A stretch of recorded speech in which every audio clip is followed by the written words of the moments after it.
नमस्कार। किस तरह से सासाराम शहर के प्रतिनिधियों के द्वारा लोगों की समस्याओं को नज़रअंदाज किया जा रहा है, किस तरह से लोगों के द्वारा दिए गए मतों का मजाक उड़ाया जा रहा है प्रतिनिधियों के द्वारा, उसको मैं कुछ तस्वीर के माध्यम से आप सभी को दिखाने का प्रयास करूंगा। मैं अभी साकेत नगर चौराहे के पास मौजूद हूं और साकेत नगर चौराहे के पास की जो स्थिति है उस स्थिति का सामना प्रत्येक दिन यहाँ के लोगों को करना पड़ रहा है। लेकिन यहाँ के प्रतिनिधि इस कदर बेशर्म हो चुके हैं कि उन्हें सभी स्थितियों को देखने के बाद भी, जानने के बाद भी इस समस्या को दूर करने का प्रयास अभी तक नहीं किया जा रहा है। एक नज़ारा है जो मैं आपको कैमरे के माध्यम से दिखाने का प्रयास कर रहा हूँ। देखिए किस तरह से ये पूरा पथ गड्ढे में तब्दील हो चुका है। प्रत्येक दिन यहाँ पर जो बच्चे जा रहे हैं स्कूल, जो लोग जा रहे हैं इस रास्ते से होकर, वो गिरकर चोटिल हो जा रहे हैं। लेकिन इस क्षेत्र के प्रतिनिधित्व करने वाले प्रतिनिधियों को इतना भी समझ नहीं है, या इस तरह से वो संवेदनहीन हो चुके हैं कि उन्हें लोगों की समस्याओं से कोई लेना देना नहीं है। इस रास्ते से प्रत्येक दिन कोई ना कोई प्रतिनिधि जाता होगा, कोई ना कोई उसके नुमाइंदे जाते होंगे, लगातार इस समस्या को देखते होंगे, लेकिन उन्हें इन समस्याओं से आखिर क्यों लेना देना नहीं है, क्यों इस तरह से उनके द्वारा लोगों की समस्याओं को नज़रअंदाज किया जा रहा है, आखिर उन्हें किस लिए अपना बहुमूल्य मत देकर प्रतिनिधि बनाया गया है, किस लिए उनको इस क्षेत्र की समस्याओं को दूर करने के लिए आगे लाया गया है, उन्हें बताना चाहिए। अगर वो नहीं बताते हैं या उनके द्वारा इस तरह की समस्याओं का समाधान करने के लिए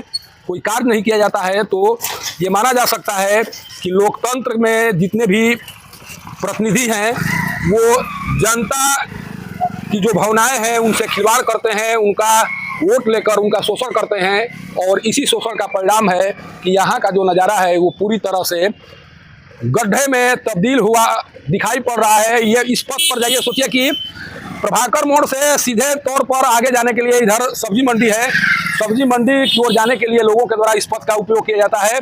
बच्चे यहाँ पर संत पौल स्कूल है, तमाम इस क्षेत्र के बच्चे हैं इसी रास्ते से होकर स्कूल जाया करते हैं।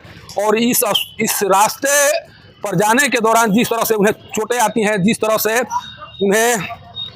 उनको घायल होना पड़ता है, आखिर ये तमाम बातें प्रतिनिधियों को दिखाई क्यों नहीं पड़ती है। इस क्षेत्र का कोई ना कोई, मैं बार बार कह रहा हूँ, कोई ना कोई इस क्षेत्र का वार्ड पार्षद होगा, कोई ना कोई विधायक होगा, कोई ना कोई सांसद होगा, कोई ना कोई जरूर प्रतिनिधि होगा जिनको अपने मतों के माध्यम से लोगों के द्वारा सत्ता तक पहुंचाने का काम किया गया होगा। लेकिन वहां तक जाने के बाद आखिर ये प्रतिनिधि ये क्यों भूल जा रहे हैं कि जिनके द्वारा अपना बहुमूल्य मत हमें दिया गया है, उनकी कुछ उम्मीदें हैं, कुछ अपेक्षाएं हैं और उन अपेक्षाओं को पूरा करना हमारी जिम्मेदारी है। लेकिन क्या कोई प्रतिनिधि उनकी समस्याओं की ओर ध्यान दे रहा है? क्या कोई प्रतिनिधि यह जानने का प्रयास कर रहा है कि लोग किस हाल में जी रहे हैं, लोगों की समस्याएं क्या हैं? सोचिए कि कहा जाता है कि जो मेयर हैं काजल कुमारी का जो मायके है वो इसी क्षेत्र में पड़ता है। देखिए इधर ही कोई जगह है जहाँ पर उनका मायका पड़ता है और मायके के लोग भी इस रास्ते से आया जाया करते होंगे।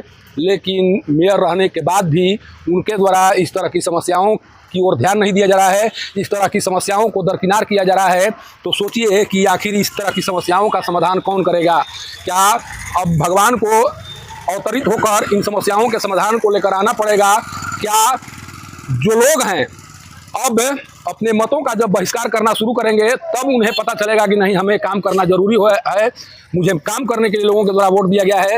ये तमाम प्रश्न मैं उन लोगों के हवाले छोड़कर जाने की कोशिश कर रहा हूं जिनके ऊपर यहाँ के लोगों के द्वारा महत्वपूर्ण जिम्मेदारी दी गई है। वाकई में उनके अंदर में थोड़ी भी शर्म बची होगी या थोड़ी संवेदनशीलता बची होगी तो एक बार इस नज़ारे को जरूर वो देखें, आकर समझने का प्रयास करें कि उनके क्षेत्र के लोग किस तरह से रह रहे हैं, किस तरह से परेशान हो रहे हैं।